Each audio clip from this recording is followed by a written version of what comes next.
What's up, everyone? My name is Michael Johnston, and this is, I guess, the second episode, although it's technically now the first, but this would be the second episode of what is called Writing Friction. I originally started it with another author, and then that stopped happening. So now I'm going to do it on my own. I'm hoping people don't hate the sound of my voice, and I'm hoping maybe we can start a discussion about creativity. I wrote a book back in the first draft in November of 2019. Today's date, in case you want to know, it's August something. What is it? August? No, shit, it's September. It's September 3rd, 2020, and the world is still turning. It hasn't ended. And I haven't stopped writing. I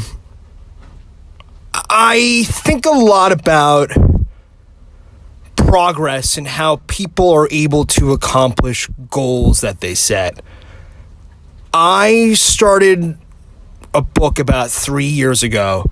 And I have been working on it every single day since. And what happens is, along the way, I don't necessarily get distracted, but an idea or something new will pop into my head. And, God, I always forget her name. I think it's Diane Steel or Danielle Steel. One of those. I'll look it up. I'm actually sitting in my dog van recording this right now. And I own a dog walking business. Rough pause. And I read it like in an interview, or it might have been on her Wikipedia page, something. She sold like 50 billion books about romance novels and owns one of the biggest homes in San Francisco and is very wealthy. And she is always working, and I'm going to misquote this, but if I remember correctly, she said 4 or 5 different books at a time. And what she talks about is being able to jump into different narratives and books with ease. I talk to a lot of people, a lot of authors, and also a lot of, painters, and especially musicians. And I don't want to say there's a common theme of, being singular minded when it comes to being or working on a creative process, or in this instance, a book, a specific piece of art. I have found over much trial and error that it's impossible for me to just work on one single thing. Oh shit, we're going to take a break. Hold on. And we're back. Sorry about that. If you could see where I was recording this, you would understand why we just took a quick break. So, what I was saying before is the idea of just working on one single thing, to me, it feels impossible. And jumping into different books or works right now has been helping my novel. I've been looking at the first page of this book for the last week and a half, and I have changed it at least 50 fucking times. I'm happy with 93% of the rest of that chapter, but that first page and a half, I read it and I get stuck in it, and then I'm just in it, and to pull that camera back becomes fucking impossible, and you get stuck. I don't like getting stuck. I don't think we should get stuck. One way to get out of being stuck is to be able to have other options, especially within your creative field. And if I were a musician and I was stuck on a song, I'd put down my guitar, I'd go to the piano, and I'd play a G chord, and I'd just see how that felt. If I was a painter and I was looking at the canvas and what I wanted in my head was not forming with my paint, I'd put the brush down and I'd pick up a pencil.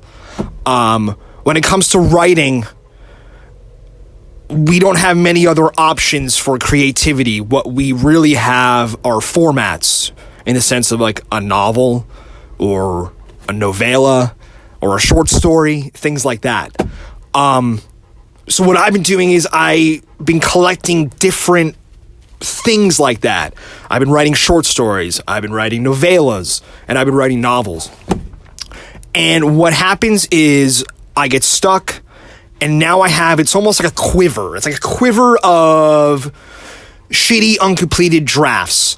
And I'm always able to just jump back into that little pool, swim around in it, see what the waters are feeling like. And again, if I don't like how that particular piece feels, now I have other options that I can go into and use. And who knows, I can go back to something I wrote like 7 months ago, think it's total shit, but come across one sentence that I'm like, damn, that's fucking awesome. And then I'm off to the races. If I didn't have those other works that were in various stages of completion, and I was just the kind of person who was just doing one single thing, and I'm gonna write the fucking greatest novel ever, and everyone's gonna love it. Nah, fuck that. It's just not gonna happen that way. I look at it almost. I'm funny. I'm actually now driving past the jiu-jitsu school. It's closed, which sucks, but my boxing gym's been closed for months. I'm getting fat. Anyways. I lost my train of thought. Oh, yeah. So I think of jiu-jitsu could be a novella in the sense of mixed martial arts is the art form similar to being a writer. In mixed martial arts, you can't just be a boxer. You also have to know how to wrestle. You have to know grappling. It helps to probably know Muay Thai, things like that. And you don't do all of these things at once. You work on things individually, and the individual pieces now become part of that whole. So that when you need to go and, for instance, a UFC fighter, when they're in the ring, they have trained themselves in all these different areas. It's just instinct. They're able to go to the wrestling. They're able to go to the boxing. They're able to go to the jiu-jitsu. I'm not saying that a writer is training themselves for a fight, but kind of they are. You're kind of fighting with your fucking mind, to be honest. If you're going to tell me that every single time, at least for me, every single time I open my laptop and I get ready to write, it takes me about 10 minutes to just convince myself that I'm not a total piece of shit. And then it takes me like another 10 or 15 minutes just to get warmed up. It's like stretching before working out.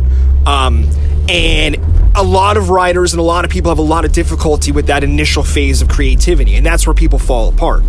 But again, you could blame getting stuck. You could blame, looking at a piece of, a page of a draft for 30 minutes and you've done nothing with it and you're stuck and you close the laptop and you're like, fuck this, I'm done, and then you don't write again for a week. That's not how the game is played, I don't think. I've only actually written one book, and it was a novella, and it was self-published, but, to my eyes, anyone who is successful at anything is constantly working on many different things at the same time. Gone are the days where, to my knowledge, where an author can just have the luxury of working on just one long book, and, unless you're, one of the ones that have that luxury. I don't.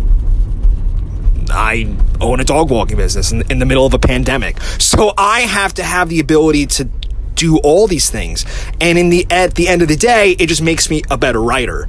So I wrote a short story back in middle of April, right when the pandemic hit. It was in San Francisco, and it was called The Couple Across the Street. It was all right. It was, it was all right. It was my first ever short story. And what happened was I had about months earlier, I ran into on the street a local San Francisco author. Some of you might know him. His name is Adam Johnson. He won a National Book Award and he won the Pulitzer Prize. And I ran into him on the street. He was amazed that I actually recognized him. And by that simple fact, I think he was down to just talk to me. And anyways, we ended up talking for 30 minutes. And yeah, this is one of the greatest authors we have. And he was talking about the book that he's working on. He was walking with his backpack, very unassuming. No, I'm sure no one knows who the fuck he is. Again, that's why I think he started talking to me. God, I remember the look on his fucking face. When I rolled down, I was in the van I'm recording this in right now. When I rolled down the window and I was like, excuse me, and he turned around, I'm like, are you Adam Johnson? And he looked at me like no one had ever asked him that question, even like his own mother. And he was like, who's asking? I'm like, well, a really big fan. And just like, it was a humbling experience. He was just super down to earth, super cool, gave me a couple of tips, but he was talking about the new book that he's working on. And, you know, Adam Johnson is a guy who is afforded that luxury of being able to work on that one great novel. Again, I'm not. So I don't like the idea of just being stuck working on one thing and, you know, putting all my eggs in one basket. So I write this short story, The Couple Across the Street, and I submit it to the New Yorker and the Atlantic. And I heard back from the New Yorker and they turned me down. So what I learned was, if you actually write the story and you finish it and you send it in, they might get back to you. There's nothing wrong with rejection. Rejection only fuels me, to the point where I wrote another short story. And it kind of came to me in a flash. Again, it's the idea you have to be open to just being able to accept anything that comes into your mind and then just run with it if it feels natural. And I was watching Vice release this like WWF like 2-season series, and one of the episodes was about the Owen Hart tragedy in 1999 when he fell from the roof and he fucking died on pay-per-view. And at the end of the episode, I always forget his name too. I think it's Jeff Ross. JR, right? I'm asking you. No one here. Yeah, JR. And he said a line that just struck lightning in my head. And what the line was, he said, when he fell from the sky in Kansas City.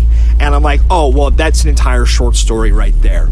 And what I did was I picked up my laptop, I wrote a sentence that I was very happy with, and then I just let it ride. And what ended up happening was it kind of just flowed out of me. I took that true story and fictionalized it. And what that allowed me to do is almost have a blueprint to really how the story, I mean, we all know how the story was going to end. He fucking dies. But having that blueprint in front of me was able to ignite enough of emotion in me and foresight to be like, well, I can just bang out this story in a week. I did, and it took me like 2 more fucking months. And what happened was it went through a couple of iterations, and along the way, I was able to dip my toes back into that story whenever I wanted. The sky is not moving. Let's go, make a right. Thank you. And I was able to dip my toes back into it. And I'd go to and from. I would leave it alone for a couple of days, maybe a week, come back, work on it for 3 days straight, go back to, a novella or something. And what ended up happening was I started teaching myself how to now do this new format. Now I have 2 short stories. And so what I did was I ran it through some people, got some feedback, worked on it to where I was happy with it and Google Docs was happy with it. And I submitted it to the New Yorker, the Atlantic, and I think I also submitted it to the Paris Review. And it will get rejected by all 3. And that is completely fine. That's the whole point.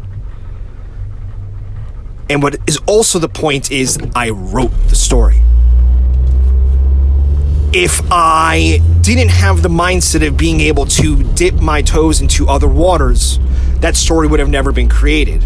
And neither would the story before that one have been created. And what's going to happen is I'm going to be able to write enough of these short stories that I'll have at least 8 or 10 of them all be rejected. And then I'll have a new book, right? I'll have an entire story collection of short stories. And these little stories in my mind are just, again, little puddles to the bigger lake that I'm trying to swim in. Again, you guys who don't know me, I never took a writing class in my entire life. I graduated from City College in San Francisco with a business degree, and then I started a dog walking business. I toured in bands for half of my life, playing guitar. And so I come from the music world, and just having been trying to write for the last 2-3 years, the similarities in the music world and the publishing world have been absolutely fucking mind-blowing. But that'll be a different episode. But it just, no one's teaching me this stuff, except for the people and the knowledge that I seek out myself. Listening to authors and people on podcasts, like on Rogan's podcast and whatever fucking podcast it is. And you hear, like Marin's the best at it. Marin's the best at asking about the process. Like, how do you do it? How did you write that specific song? What was it like recording that specific record? Things like that. And that's the kind of knowledge I think creatives need to really seek out in other creatives. Oh God, this reminds me. Yeah. So Robert Pirsig, a guy who wrote the book called The Art and Maintenance. Oh shit, what is it? The Art of Motorcycle Maintenance. And when the book came out, the guy's like a famous recluse. And when the book came out, NPR, or maybe a couple years after it came out, NPR did like a 20-minute interview with him. And the woman was pretty much, it was so good, it's actually bookmarked on my Safari, like, tabs. And I listen to it at least, like, a couple times a year. And the gist of the interview is, he's just like a pretty even-keeled, unemotional dude. And he said he would get up at, like, 2:30 a.m., he would write for 4 hours, and then he'd go to work. And then he'd write when he got home. And then when the book was like in the final stages of like being finished, he worked on it for like 2 months.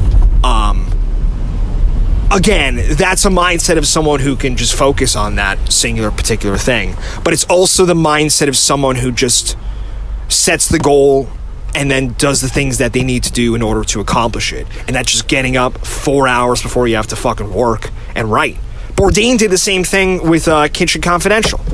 He says he would write that book, I think, like in the morning or before his work shifts. That's what I do. I get up at 6 a.m. so I can write before I have to go to work at 9. I'm not saying that's for everyone. And I'm also not saying that for everyone they should have multiple projects going on at once. I'm saying is that's what works for me, and that's what keeps me sane. And the idea of being stuck, I don't think anyone should ever be stuck in anything they're doing. Life's too short to be stuck.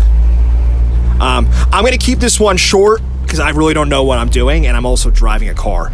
So I'm going to come back with another episode, and I think what I want to do is I want to get some people on here to interview people and just like, I feel like the book world is just never talked about, and there's a lot of cool shit that goes on in it, filled with a lot of really cool people. So I'll figure out what's going to happen on my end, and on your end, I hope you enjoyed this one, and I hope to see you all again on the next one. Thanks.